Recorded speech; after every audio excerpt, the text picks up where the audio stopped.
Last Looks crew. Now, who remembers that amazing comb-over on Christian Bale in American Hustle? What about that perfect mullet on Mike Myers in Wayne's World? Well, those are just two examples of a very long list of amazing heads of hair our guest Kathrine Gordon is responsible for.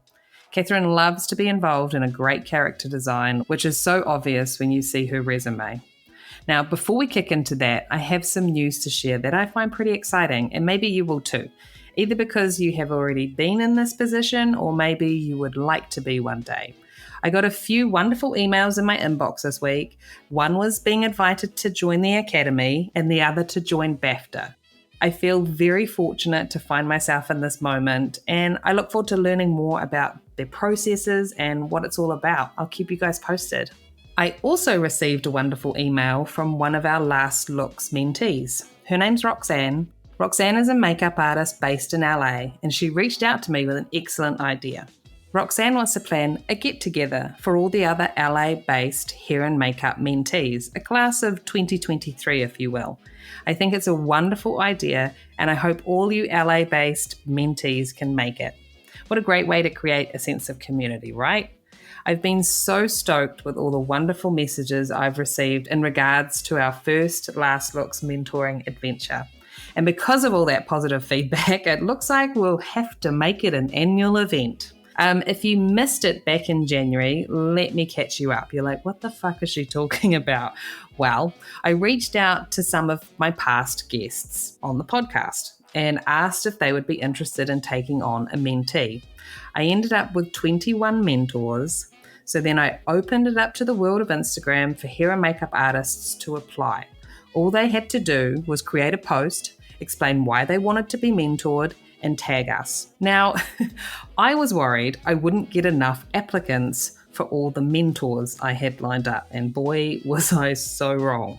We had over 100 applications. I found myself with a lot of work to do, but also feeling like I had to somehow find a home for like every single stray hair and makeup artist that had applied.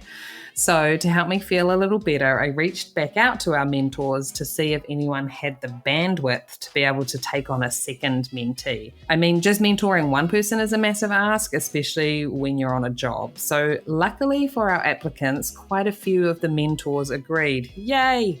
More homes for the strays. So if you were an LA-based mentee, be sure to keep a lookout in your inbox for an email from the wonderful Roxanne. Okay, Last Looks crew, here is your reminder to help me keep this ship sailing. If you love it, share it, rate and review, and subscribe, guys. You know you want to be alerted when a new episode drops. Anyway, my name is Jamie Lee, and this is the Last Looks podcast, a show where I catch up with makeup artists and hairstylists working in the film and television industries around the world. And today, we're chatting with hair designer Kathrine Gordon. On with the show. And now, a word from our sponsor. Newsflash! Want to know how those Tinseltown starlets get those gleamy golden gams? How those sultry sirens light up the silver screen with that lit-from-within glow? How they get that gorgeous makeup to last all day and night? Well, gather round, 'cause I've got the buffo news right here that's causing the paparazzi to buzz like bees. It's Melanie Mills Hollywood, of course. It's the secret of the red carpet, and now it's your secret too. Pro makeup artist Melanie Mills developed these multi-purpose and multicultural products right from the makeup trailer on the set of smash hit Dancing with the Stars. From her amazing face and body radiances, a deliciously special sauce made up of a makeup, moisturizer, and glow all-in-one that comes in 6 stunning shades, to her super light, long-lasting setting spray that holds those looks popping and keeps mouths dropping till the cows come home. This fine aerosol mist sets your makeup as easy as 1, 2, 3. For flawless makeup applications, the Melanie Mills Hollywood Brush Collection is the answer to your prayers. These affordable, buttery soft vegan brushes are just what you need to sculpt, shape, highlight, and contour whatever whatever the party calls for, Melanie Mills Hollywood has you covered. And remember that all these gorgeous, cruelty-free vegan products are tested on celebrities, never on animals. MelanieMillsHollywood.com. And now, our feature presentation. Pictures up. Last looks. Rolling. And action. Welcome to the Last Looks podcast, Kathrine. Thank you. Okay, so this is where our story begins. I want you to finish this sentence for me, okay? Okay. Once upon a time, there was a little girl named Kathrine, and when she grew up, she wanted to be... I wanted to be a motion picture hairstylist. Well, and at the time, I thought I was going to be an archaeologist. Okay, so these are two very different things. Let's talk about the archaeologist first. Where did that idea come from? I am from Hyde Park in Chicago originally, and it's where the University of Chicago is. And I have been very fortunate. I grew up in a neighborhood filled with museums. One of the museums that's on the University of Chicago campus is the Oriental Museum. And I was obsessed with my father taking me to see the mummies. Yeah. And I really wanted to be an archaeologist. That's very cool. So how did you know you wanted to do hair for film? Well, at the same time, like as you get older, I kind of was acting since I was not professionally by any means, but my family are very creative people, what they did for a living. And they already had my brother and sister and I, from the time of 2 years old, doing acting, singing, and dancing. Oh, wow. In Chicago. And then with community theater, I did it my whole life. And one day when I was now in high school, I missed the auditions because I was on an archaeological dig. Oh, wow. So you actually went and did? Okay, that's amazing. Yes, it was the second time I went, like at 16 in Southern Illinois with the Northwestern University, like for summer school kind of thing. Yeah, yeah. And then I went again in my senior year of high school thinking, okay, let me really see if this is what I want to do, because I was getting ready to go, am I going to college or what am I doing and what are my interests, that kind of thing. So I came back from that. I missed the auditions and we were doing this play called Our Town. And they said, well, it's too late now. You can't audition for a part, but we need a hair and makeup artist. And I'm like, well, I don't know how to do that. I mean, how am I going to do that? We bought the Richard Corson book. And if you know the play Our Town, it takes place in Maine and everybody's skin is really crackly. And on Sundays, me and another guy, we started teaching a class on how to do makeup. And we bought the book and we just started doing it. And within a short time period from doing this class, we knew nothing. And now we're teaching it because you know what I mean? We're teaching it to all the other thespians because everyone has to do their own hair and makeup because it's community theater. We built the sets. We did children's theater around Chicago all through high school. We did 2 plays a year. It was my whole life was the theater. So before I knew it, I came back to my family and they said to me, I told them, this is what I want to do for a living. This is great. And I like this better than acting. Yeah. And how do I do that? And my family's in the hair business. And I never wanted to be a hairdresser, but they convinced me because they don't do theatrical hair. They do print. They own salons in Chicago. They were into coiffure members. And that is a group that sets the styles for the industry. And they said, okay, well, in our world, if you do hair and makeup, you get paid more and you have to go to beauty school. And I was like, but no, I don't want to do that. But before I knew it, I was in beauty school. Yeah. And because, when you're young, you don't really know how to navigate yourself and your family will push you into something to help you. Yeah. So that you understand that, So before I was out of high school, I was already in beauty school and everything happened really fast. And they own salons. So once I was out of beauty school, I was already working in the shop. And even before I was a hairdresser, I was like the receptionist and the shampoo girl because they own salons and you need a job on Saturday. Yeah.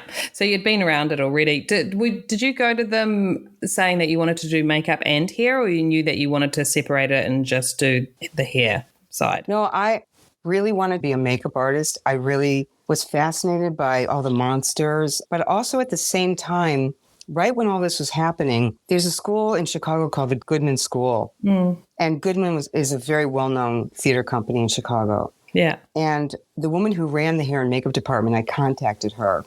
And she's basically teaching actors how to do theatrical makeup, right?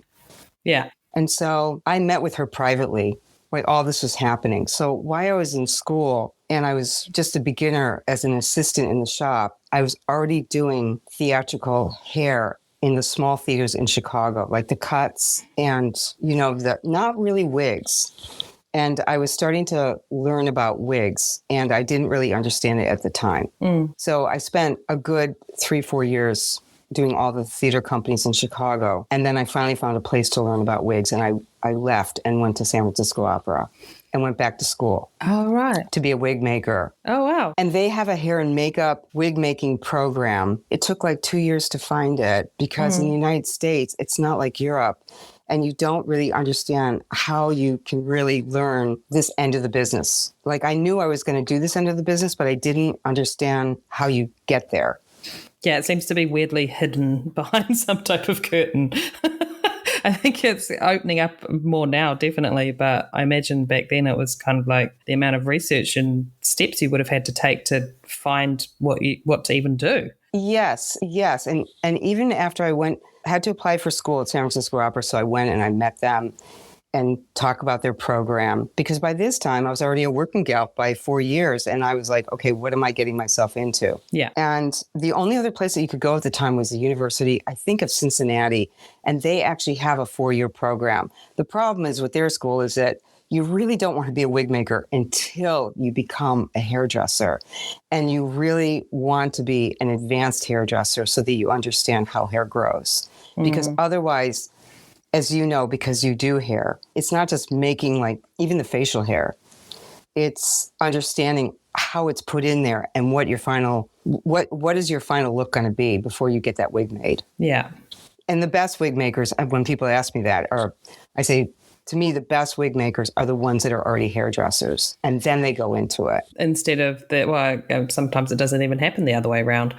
They just simply make wigs and don't really know how. Yeah, that's a problem.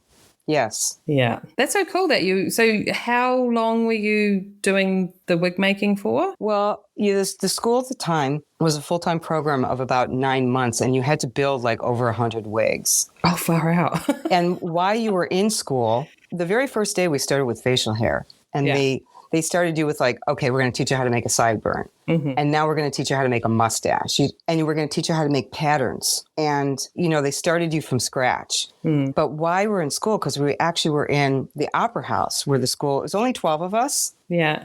And very quickly within the first 2 weeks, it was 10 of us. And we were at nighttime, we were helping the seniors put wigs on the chorus.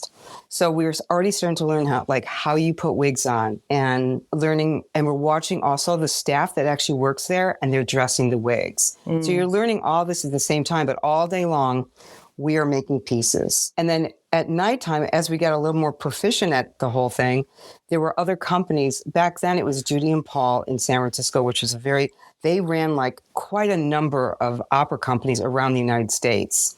Right. And they would hire us to like front wigs and do small pieces on it as we were learning to make a little extra money. So we were up all night long making pieces 24 hours a day. It was, besides finishing your schoolwork and besides doing shows at night, we're working 24 hours a day. It was amazing.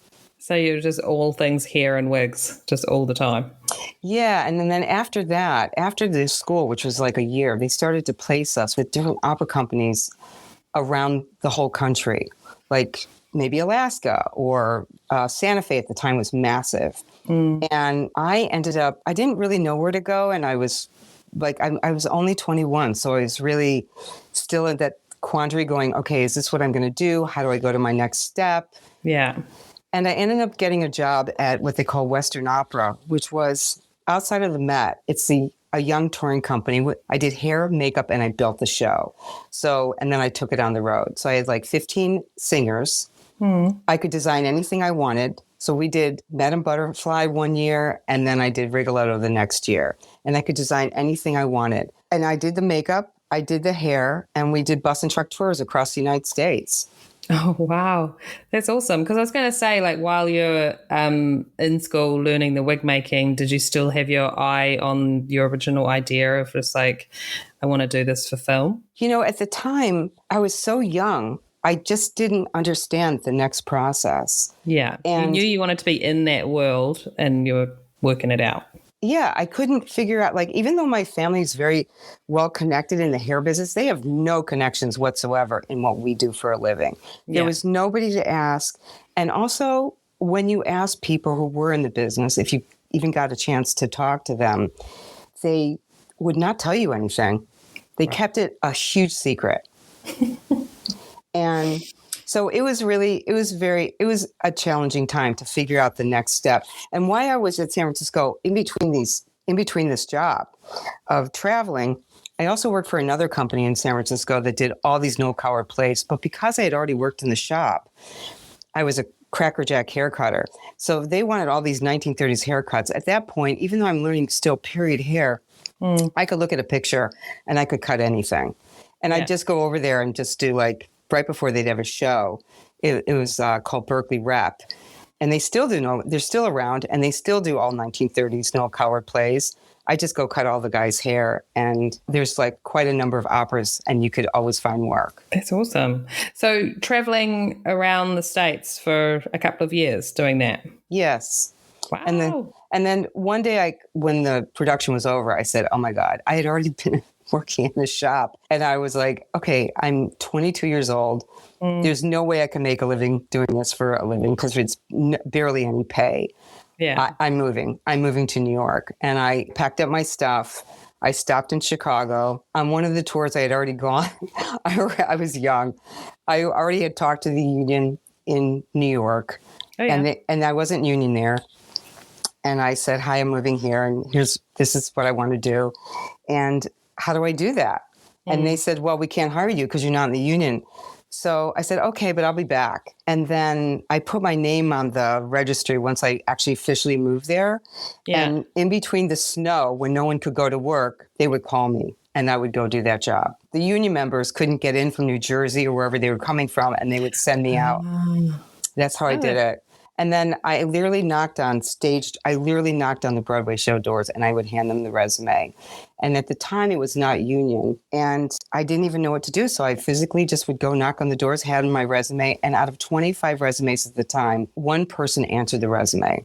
That's all it takes. And his name is John Quaglia. And then John hired me as a swing on Broadway. What does that mean? A swing means that, like, if you took the night off, you'd have to have someone cover for you, and they would teach you the show, and then you could go cover for them for that night. Okay. So the thing that was great about John is that even though John called me back, he still didn't offer me a job. And then a friend of mine from the theater company in Chicago, she became a Broadway singer. She was in Hair and Jesus Christ Superstar. And she called her stage managers and said, don't you know anyone in New York that's in hair and makeup? And they said, yeah, we know one person. And that person turned out to be John. Yeah. It was just a crazy coincidence. So I became a swing. And then he called NBC and said, I have the perfect job for you. And I started on the Today Show, and they couldn't get a union member to wake up at 4:00 in the morning. And that was how I got in. So because you were willing to get up early, you were in. That's awesome. Exactly. I mean, I was there. I mean, I worked at NBC for like 10 years. Wow. Getting up at 4 a.m. for 10 years. Well, it was like 7 years on the Today Show. But the Today Show was amazing because, life is funny. And sometimes you walk into a room and you just fit. You know what I mean? It's just funny how it is. And we all have that experience. And I was really lucky. Like, that show had been going on for 40 years. And they never took anyone before, but they took me around the world. Oh, wow. I mean, like, I went everywhere from the Orient Express to China. I mean, like, you name it, I went with the show because they did the show around the world at different times, a couple times a year. And they never took anyone else, and they took me with them. That's awesome. I mean, I was like, this is like the world's best job. Yeah. Oh, my gosh. So what kind of hours would you be doing on that? Well, when you work at NBC at the time, and you started on the Today Show, right? You had to be up at 4 a.m. My original call time was like 5:00 in the morning. The show was done by 9. But then after that, like back in the day, Gene Shalit, who's no longer on the show, but he would do all these movie interviews, and I'd go with him. And they were almost like how we think about EPK, Yeah. But more so, like, in film, it's fast, but in something for a TV show, it's not, it's hours. And we would go to all the hotels and interview all the actors and writers, and they do much more segments talking about movies. And I did that for a while. And then afterwards, sometimes I'd go on a rare occasion, go do the Letterman show. But then you're exhausted because when you're on that schedule of really early, you have to stay there. You can't be working at 7:00 at night. It's too hard. Yeah, absolutely. So what moved you away from that? Well, at the same time, on Saturdays, I did SNL. Oh, wow. So right away, once I was at NBC, pretty much from almost my first day, they said, hey, can you go do SNL? And I was like, sure. God, you're getting the full New York experience, aren't you? And because it's all the same, it's all at 30 Rock. So, and then they would assign you, it's kind of like you're working at a pit stop, and there's hair, makeup, and wardrobe on one actor. And so the very first year, it's just dumb luck who they assigned me. The very first year, I was assigned Billy Crystal. And that is more like live. That's like what I already knew, like live theater, like quick changes from the theater. And, you rehearse all day long. You're switching it out. Then they go up, they break for dinner. After they break for dinner, you're looking at a list of what you already did, and they start to underdress. So you might be doing a ball cap, then you're going to do a wig, and they never turn around. So it was hilarious. What happens is that they're going to do politicians, and you get to the point where you can look on the page really fast and look at the actor, and you see how quickly you can turn them into that character. Yeah. The wigs I wasn't in charge of the department. But the wigs are already done, but the rest of it is not done. And you're doing it right on the spot. So they would cut out styrofoam cups and stick it behind people's ears because no one ever turns around. Then you're doing ball caps and you switch them off and on really fast. All the buttons are Velcroed. Do you know what I mean? And you're doing quick changes. Like a minute quick change is a long time. And you get really fast at it. You get really fast at changing people. It's a really great experience. So the first year was Billy. And then my second year, I did guest hosts every week. Oh, cool. And then finally after that, I sort of felt like, because it's kind of an honor to do guest hosts, because Billy was only on the show for 1 year. And he was full out, it was full out prosthetics. It was full out wigs. He did a lot of gag work, which was great for me because I had never done that before. So it was fantastic. And then the second year, they assigned me the guest host. And after doing guest host, which I liked, I finally said to them, I kind of feel like a man with no country. Would you mind giving me an actor back? And so Dana Carvey came in, and Dana, oh my God, that was great. I did Dana for 7 years. And then he opened the show. It was unheard of because he played Bush, and Bush had he was president for 8 years, and Dana opened the show being Bush every single week. And we did all kinds of crazy characters, like church lady, and it was one wig after the other. And I worked with a makeup artist by the name who's no longer with us, who I loved, Michael Thomas. He was a great teammate, and he would let me do a little bit more than you're supposed to, which is let me do the other side of the prosthetic. And you know what I mean? The ball cap. Take the help if you can get it. Right. I'd be like, I can't just do the hair stuff. I'm like, can I help you do that? And he'd be like, sure. And you know what I mean? Because you're working with somebody. So you're just getting, because I would just get I'm capable of doing more, even though you're not really supposed to in the union, whatever. But, we're moving fast. It was fine. Yeah. And so Michael and I teamed with Dana for 7 years. And then sitting literally less than 1 inch away, because the rooms are really small, was Mike Myers. And he didn't have anybody. And his characters never did any kind of it was just his own hair, which he has he has a ton of. Yeah. And so I started to do his hair privately, give him haircuts and that. And then they asked me to move on to film. So I went and did Wayne's World 1 and 2. Yeah. And you say that like I might not have heard of them. Well, that's because I actually say now, yes, I'm that old. I did Wayne's World 1 and 2. I mean, fucking amazing movies. And then I got the opportunity to design Austin Powers, the first one. That's very cool. And so that was because I had done so much work with Mike. We also in between, after these couple of movies, I also did this other movie with Mike called So I Married an Axe Murderer. Oh, I know. Right? I know that one. So I did that show. And then afterwards, so I was already like, believe it or not, the film work with Mike was a very small part of our relationship because I saw them on the weekends, the whole family. I did their hair. It's like, it was just a really small part of the whole many years that so when I started doing Austin, that design work was already 6 months well into it, and makeup wasn't even hired yet. Right. And because I was so much in touch with them. And that was a lot of fun. And we slowly put that together ourselves. And then I had worked with some other makeup artists that we did So I Married an Axe-Murderer, and that was Matthew Mungle. And cool. I suggested to Mike, hey, why don't we use Matthew again? And then Matthew sent John. They're a couple, and John's also a really great makeup artist. And so then it became John and me doing Austin Powers. But by that time, because it got to be, we're like, okay, now we need teeth, and now we need this. And I was like, okay, we need a makeup artist now. Like, I don't build teeth. Yeah. But as far as the look is concerned and the decision-making, that was done 6 months prior. And I even had an opportunity to build him a wig. Let me get something going for you, and then now go practice.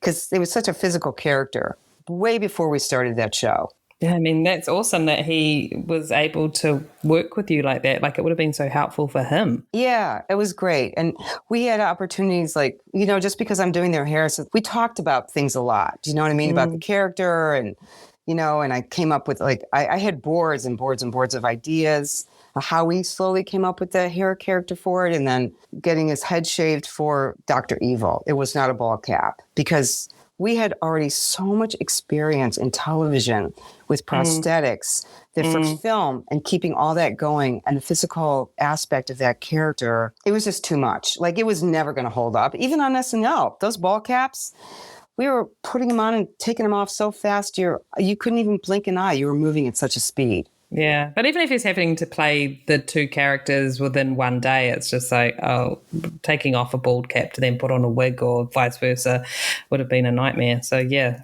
yay for shaving his head. But I have to say it made it really hard because the way that it actually, I really learned on that one because the other wig was built with no hair. You know what I mean? He was bald underneath that. And then we wigged him. So there was all a plan. And Mike has a ton of hair. Like, you have to golf quad it. He's got tons of hair. So to get that under a wig, but also to keep something on with no hair underneath all the time. They've come up with more things than they used to even back then. And now it's not quite as hard. But back then it was much harder because people sweat and, it's just, I was about to say, if he's a sweater, then it's, issues. Yeah, and just physical comedy. That's a really physical show for the actor. Yeah. So, oh my God. Yeah, it was challenging. That's so cool. So were you still doing SNL while you were doing the films? Like the films, because SNL has like a seasonal break, right? Yes. Right. We would come to LA in the summer and then we'd go back to New York. By the time we did Austin Powers, it was just a fluke that we all moved here. It was just a weird fluke. And it was all at the same time. It wasn't like a planned thing. All right. How was that change? Well, I had already came here, for a couple of the movies. Yeah. And then we'd go back to New York. And then when I came here, I was already like a personal and already experienced, but now I wanted to learn how to be a department head. Mm-hmm. So in between these jobs, I started to day check. Oh, cool. And I very quickly met the old timers. And without even knowing, it would just be like me, Carolyn Elias, and Hazel Catmull doing like 1960s. I still felt like no matter how much I did, I still felt like I wanted to learn more period stuff. And I wanted to understand things in a different way than just being a personal, because it's such a different job. Yeah. And running a department. And how do they work? There's so much to work out. And how do you work that out? In creative decisions, knowing how to do breakdowns. Anyway, the old timers took me on immediately. And how was I to know that 2 weeks later after day checking, Hazel would say to me, hey, do you want to be my key? And I was like, sure. And then that was the end of that. It was the beginning of our relationship. That's awesome. Yeah. So then you were able to follow and learn and be taken under her wing to be able to understand department heading a bit more. Yes. I knew it in the hair, but I didn't really understand how, there's so much to be worked out, or even like other creative decisions and how they get worked out. And I used to say to her, I really wish I could be a fly on that wall in that meeting so I understood this better. Yeah. And slowly I did start to understand it better. I think that's just it, really, isn't it? It's like there's no like school that you go to learn that, or it's not all written down in a book anywhere. And even if it was, every production is different. So it just does come with experience and over time, doesn't it? Yes. And sometimes I think it doesn't matter if you're a personal or department head, we're asked to do things by, let's say, the producer or the director. And we know in our skill set that can't be done. Might be done in post, but you can't do it physically. And then how you explain that, and sometimes you have to actually show them why it can't be done. Even though today you can do so many more things, but then it might move into post. And back then I just didn't understand that process. And I asked her 20 million questions and slowly, like, how did you work that out? And something really simple, like let's say the director or somebody, or even the actor says, hey, listen, my hair is dark brown and I want to bleach up my hair for this character. And that character is running over 4 months. Yeah. And you say, oh, okay. And you know, as a professional hairdresser, that if you, within a very short time period, you are going to have to do a touch up.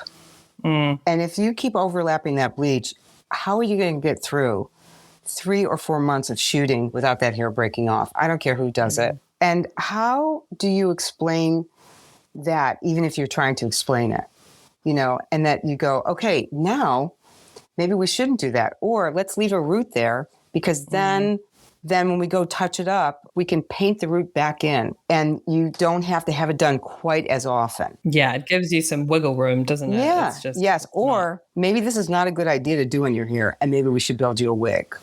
And let's see what that finishing look's going to look like, because not everything can be wigged. And that's the other thing people don't really understand, especially on a guy. Not everything can really be wigged. Yeah. Yeah. Just even you bringing up the bleaching. Just like, that's what I mean. It's just like even the time needed to be able to do that, especially if it's your number one and they're in like almost every scene. It's just like, what, are they going to be getting their roots touched up in the weekends? Like, they're not going to want that. Well, that's just it. And to explain all that, something that simple, and that happens even today. It's not like, it happened years ago. And then I would say to Hazel, okay, well, how did you work that out with the producers? That's the part I didn't get. Like, how did you explain that? How did you get that from not being on his own head to a wig? And that was the part I didn't get. Of course, now I've been department head for so many years now, and that's working pretty much out everything that we do in film, that you have to really understand it. And besides jumping characters or jumping time periods or, and coming in on budget, and there's a lot to know.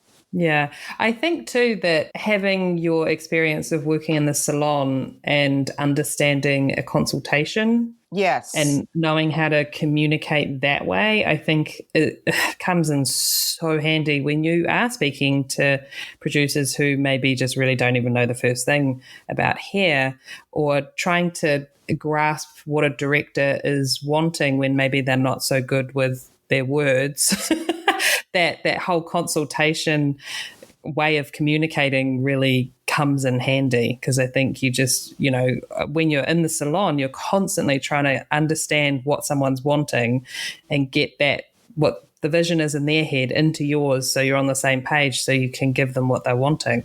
So yeah, I think that experience is so valuable. I do think that's really important, but even in the salon, like sometimes you pick a haircut, right? And you just go, okay, that style is not going to look good on you. But instead of saying that, you approach it in a different kind of way. Or maybe their texture of hair, going, okay, what are you willing to do to finish that? Yeah. Because unless you do this, this, and this to get it finished, this is going to be really hard for you to do because your hair won't do it. Yeah. And same thing when you're saying the producer, well, that's actually going to take an hour and a half to do every morning. So do we want to do it that way? Or maybe we want to try something different? Yeah, exactly. Yeah. And it just takes experience of working that out, and it just takes time. Yeah, it's so true. And lucky enough that you were working under somebody who was willing to share their knowledge with you and answer your questions, because I do hear more often than I would like that people do have trouble getting any information from those that they're working under, which is a shame, because why would you not want to share the knowledge that you have to simply strengthen the team that you have so everyone can do great work. So that's awesome that you found someone like that. Yeah, Hazel was just really, she was a theatrical hairstylist, right? And not only could I watch her work, and I watch other people's work from a distance too, old timers, and I'd be like, wow, that work looks amazing. And I just watch from a distance because they wouldn't show you to go, wow, that looks so real. But then I came with skills that she didn't really have, and you can't get unless you do it from the beginning, which is I would teach her my skills. Like, let's say learning how to blow dry, something that everyone thinks, oh, this is so easy. Well, in a salon, it's a full year to learn how to finish people and finishing them to be good with the haircut. And I would show her. So sometimes we would double team, and if something wasn't right, I never said anything in front of the actor. I would just work around somebody, and we were double teaming. And then we would fix it, and then she'd fix mine, I'd fix hers, and then it was great.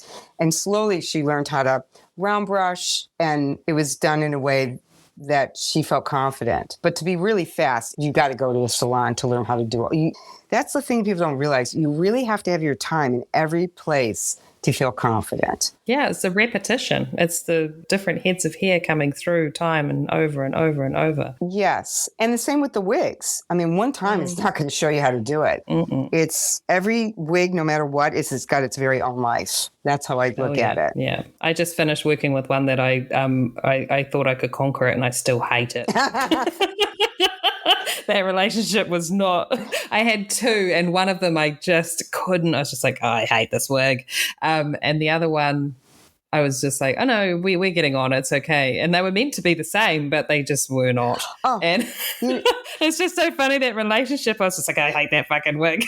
Oh no, it's so true. And you know what's really weird is that the second one is never as good as the first one. Never. And it's the weirdest thing. You know, sometimes like you can have the second one there, and if you don't start using it right away, it's like all the hair has a memory. That's what I tell people. All hair has a memory. Some hair has a better memory than others. And even if they use the same hair and you ask the wig maker, what did you change the hair, or is it a different texture of hair? And that wig might not ever do the same thing as the first wig. Even if it's exactly the same, it's the craziest thing. I know. I wonder if breaking them in at exactly the same time would help with that. I don't know, because it is, I totally understand what you're saying. Funny thing is that this time it was the first wig that I hated and the second one I liked, but I couldn't even tell you why. Yeah, no, I've been there, done that, you know, or sometimes I just like go, okay, I've broken it in, I've done it every which way, I've baked them, I've cooked them, and the hair still won't stay. And I think it just didn't like me. It was just like, no, even though I'd had a chat with it, like, come on, we're going to get this together. And I got it to a place that I was just like, okay, I can deal with it. But I still was just like, I can't wait to wrap you and put you in a bag, then you can go away. But, you know, us crazy hair people with our ways. Yes. And there's kind of no shortcut really, like with prepping those wigs. Like I once watched this one woman, Jennifer, she was from Canada, and we were doing a movie in Houston. And she actually had the oven. She had 10 wigs to do on Shirley MacLaine for this movie. And I had my own 5 on my own actors, and someone else had their own 5. We had so many wigs going on that movie. And I watched her like bake them and cook them and stick them in that thing. And she spent like, I would say about 10 days over and over and over getting that hair to start to get some sort of memory to them, so that she knew exactly how she was going to get those things dressed, because she had so many to do. And that was a really good learning curve. I would just go stand there and watch her.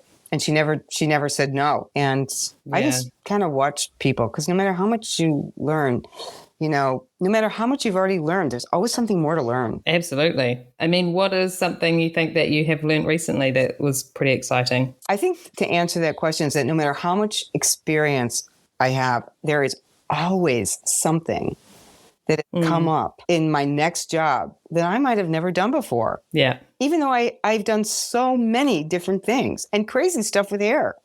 But something always comes up and I go, okay, let me go back to the drawing board and think about that. Yeah. You got to do your troubleshooting and really think it through, because it's, that's awesome. Yeah. So, I mean, you do have such an impressive filmography, like your resume, you look on your IMDb and it's just like, holy shit. It was so nice. It's so amazing. I mean, as we're talking about Wayne's World, to Traffic, Ocean's 11, Walk the Line, Transformers, like Hot Tub Time Machine, hello. Foxcatcher, like American Hustle, like so many incredible films. When you think about them all, are there any that are kind of standout favorites for you? And it could be for any reason. Okay. One of my favorite, I think the top three, but for different reasons. One of my favorite was 3:10 to Yuma. Yeah. I never had done a cowboy movie before. And I said to my team, okay, no matter what, I don't know if you know who Miss Kitty is from Gunsmoke, but I was like, no matter what, we don't want any girls looking like Miss Kitty from Gunsmoke, which is a TV show where everybody actually looked like 1960, but it should have been 18 something. Right. And it was really stiff hair. And I'm like, no one's going to look like that on this show.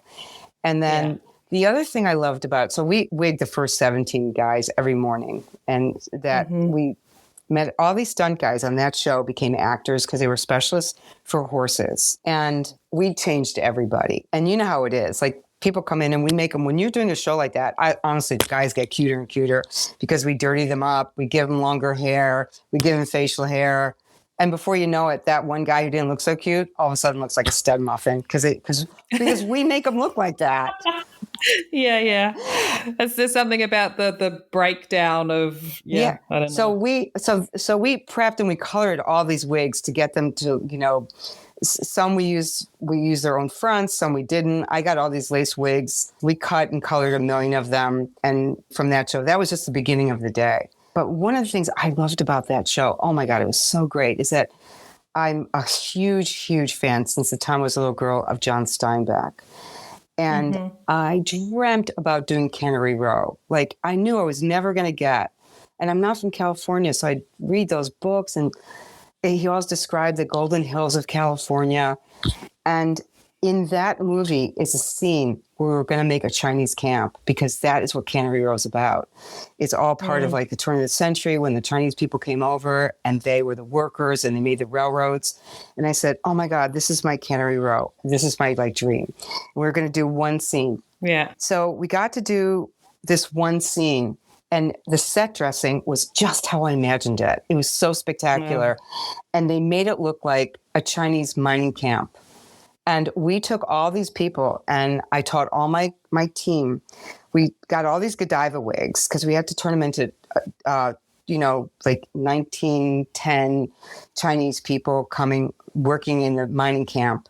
And we did different lengths, and we made them into cues and all different kinds of things. And we spent a month doing that. We thinned them all out. I showed them how to do everything. And we shot that scene. And so when you see like Christian Bale and Russell Crowe running with the horses and a couple of other actors running through the tunnel and into the Chinese camp, I was like, and we dirtied up all these things, which is actually not that easy to do on Godiva wigs because they're synthetic and it's really hard to get that to hold dirt. Anything to stick. Yeah, it's really hard. And I was like, oh my God. So that, I know that might sound really weird, but it was like my time I got to do my version of John Steinbeck. I think that's awesome. There's something to be said for the films that we do too that are not traditionally pretty or clean, or, the breakdown and the lived in and the dirt and stuff. I don't know. I love it too. I love it. It was so great. And also all day long, we had to have someone in the trailer on that show because they wouldn't even tell us.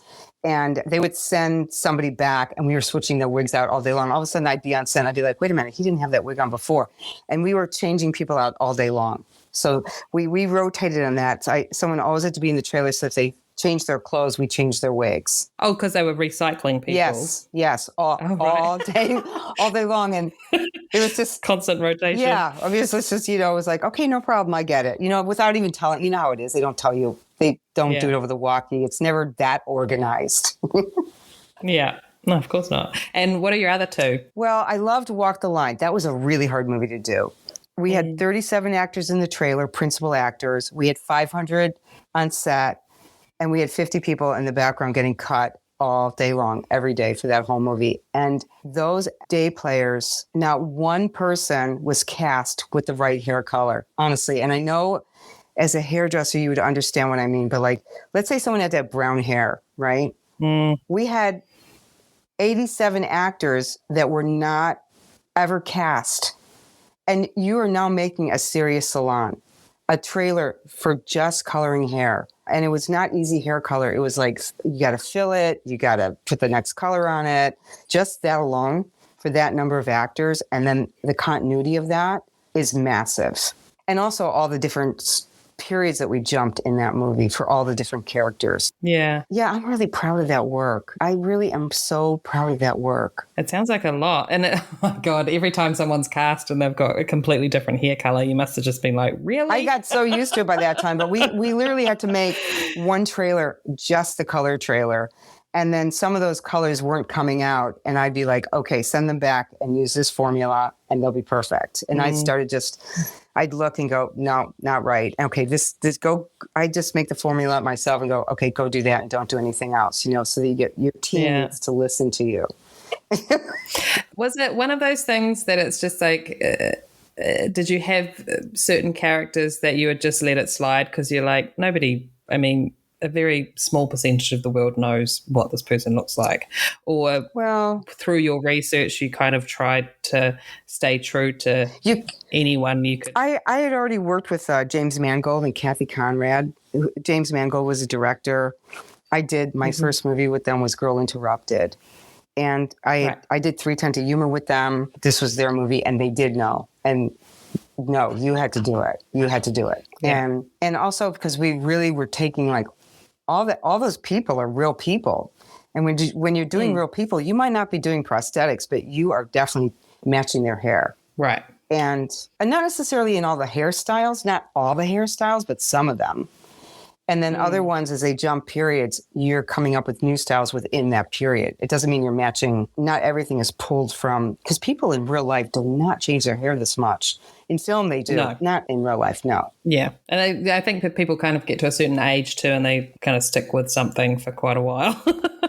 Whatever works. They're like, this works for me. I'm going to stick with it for like 20 years.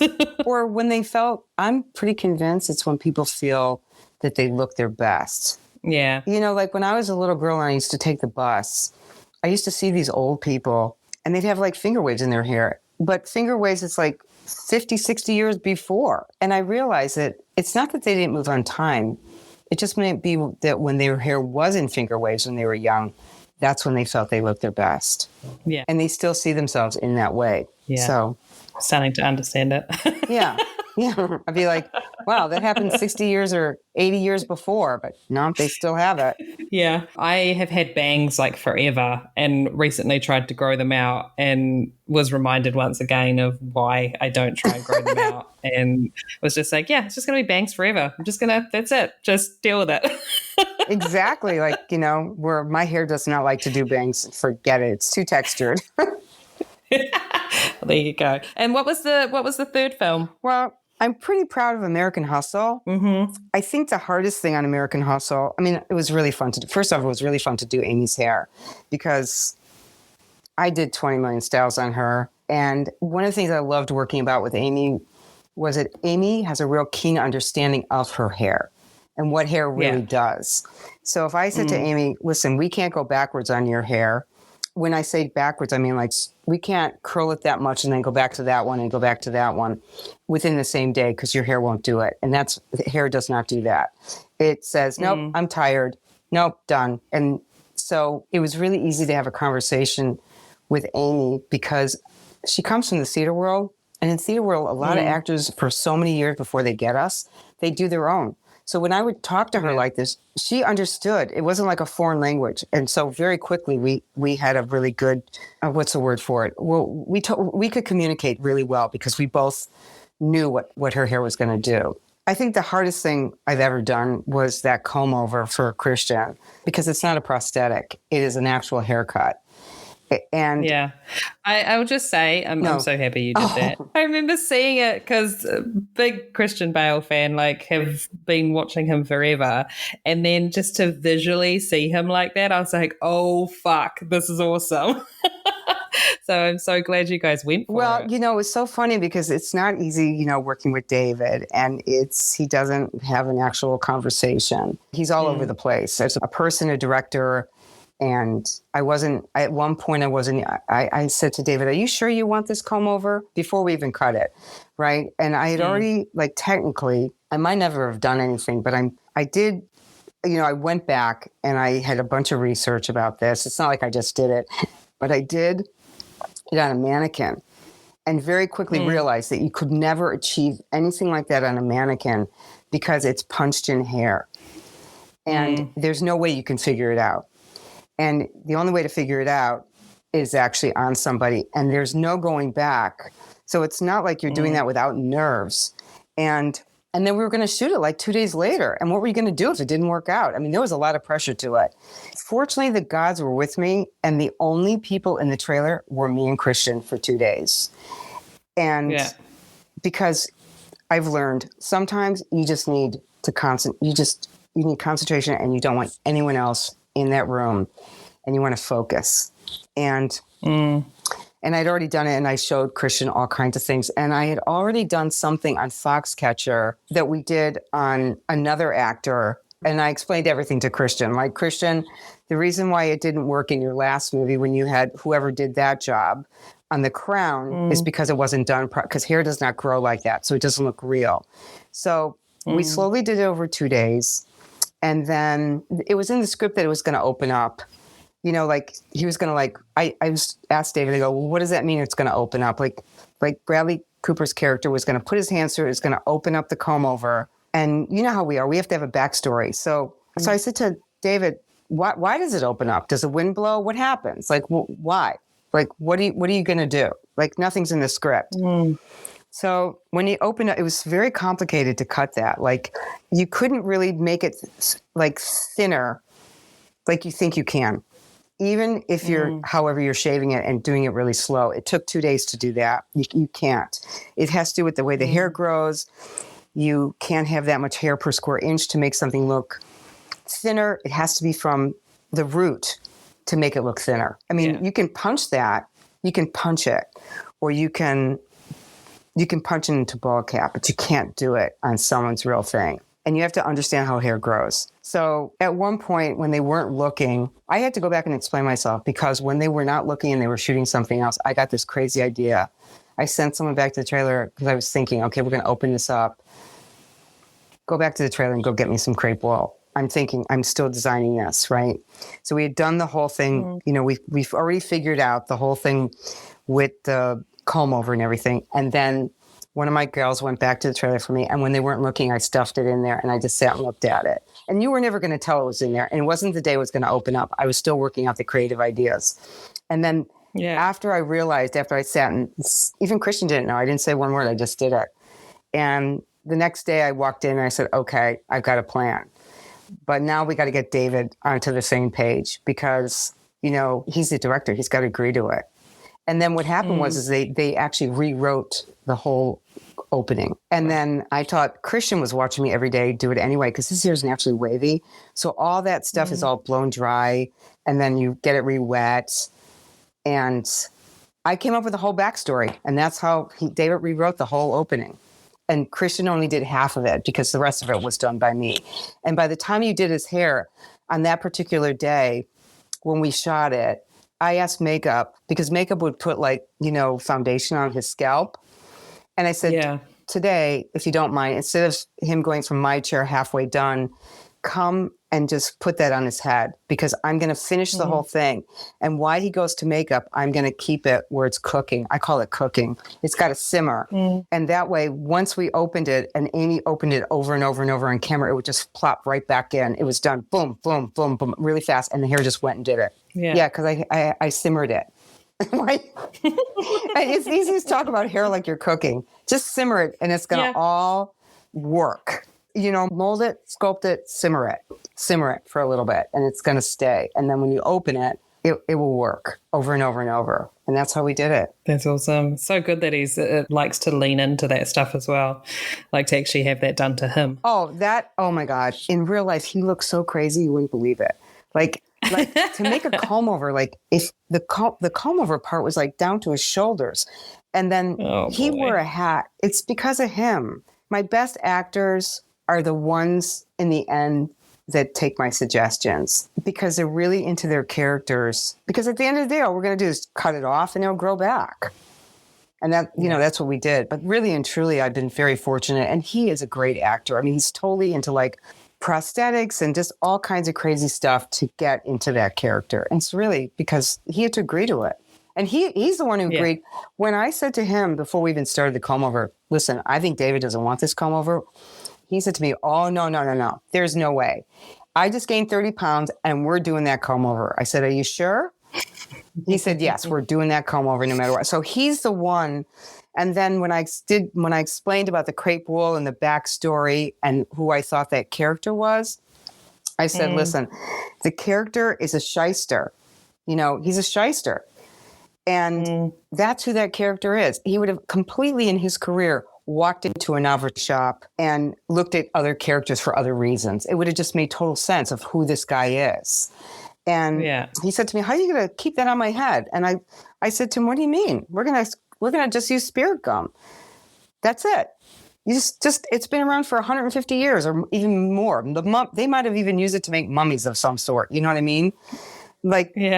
And he's like, okay. I said, we're going to glue it on your head. That's it. The crepe wool. That's it. And that's how we're going to do it. Something that makes sense to the story. You have to have a backstory to make it seem real on camera. It's awesome. It's so fun to kind of get into those conversations and all that type of stuff with your actors. And then when they really love to lean into it, it's just... it's really Christian who talked David into it. That's so cool.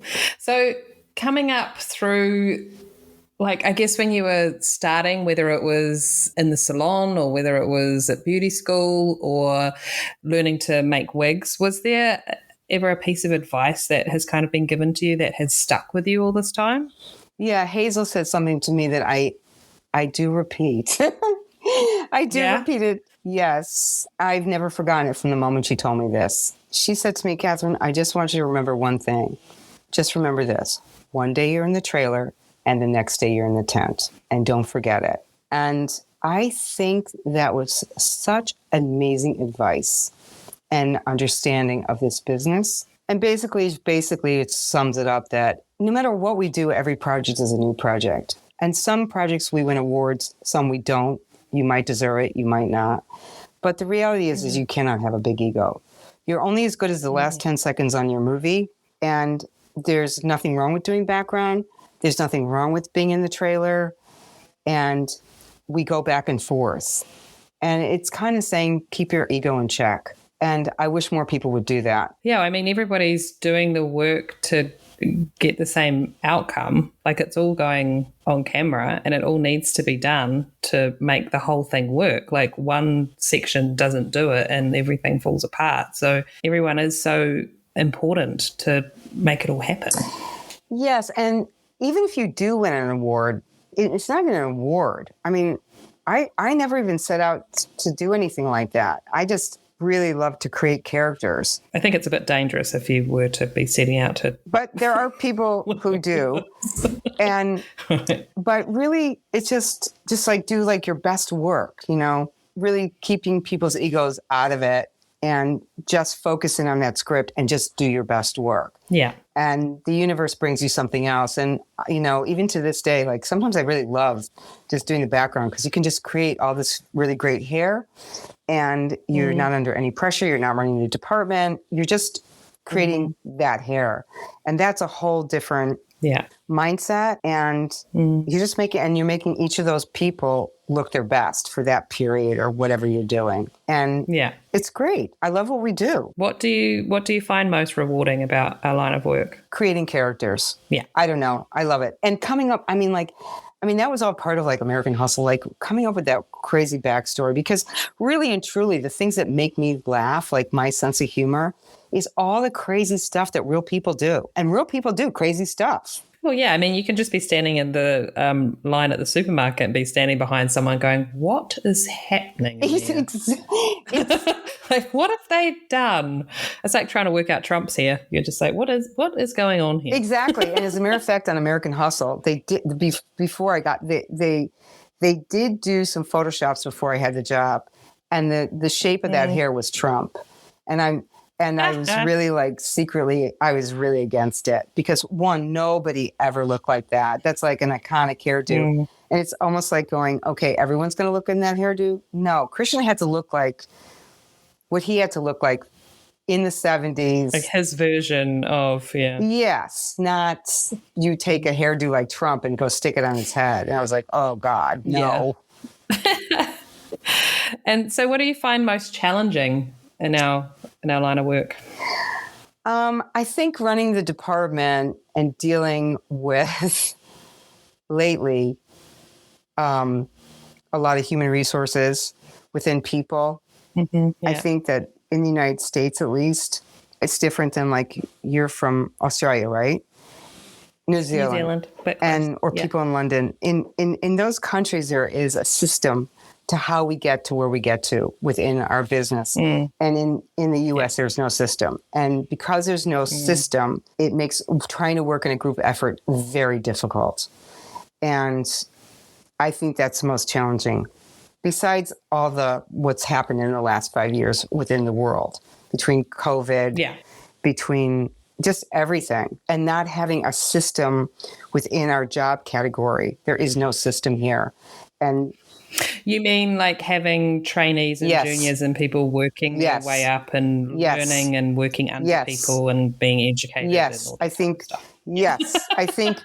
I couldn't agree more. I think that not having, like in London, like the first job that you would do, you'd order supplies, and then you work up, and then you go to your second job, and then you go to the third job, and then you make the system. And if you don't fit within that system, you don't work. So while you're in that system, like in Europe and all over the world, except the United States, you see the positions within that system, and you see how it works, and you can try to achieve the next step. But here, there is no system. And because of it, it creates a tremendous amount of chaos. Yeah. And, what is the first thing as a department head I look for in someone? And it took me years to figure that out, because it took me years. And one of the things that I realized, especially amongst hair people who are creatives, but not necessarily organized people. And what does that word mean? Is that that's my first question. I just want to know, when you talk about yourself and you think about yourself, do you feel like you're an organized person? And every department head runs their department differently.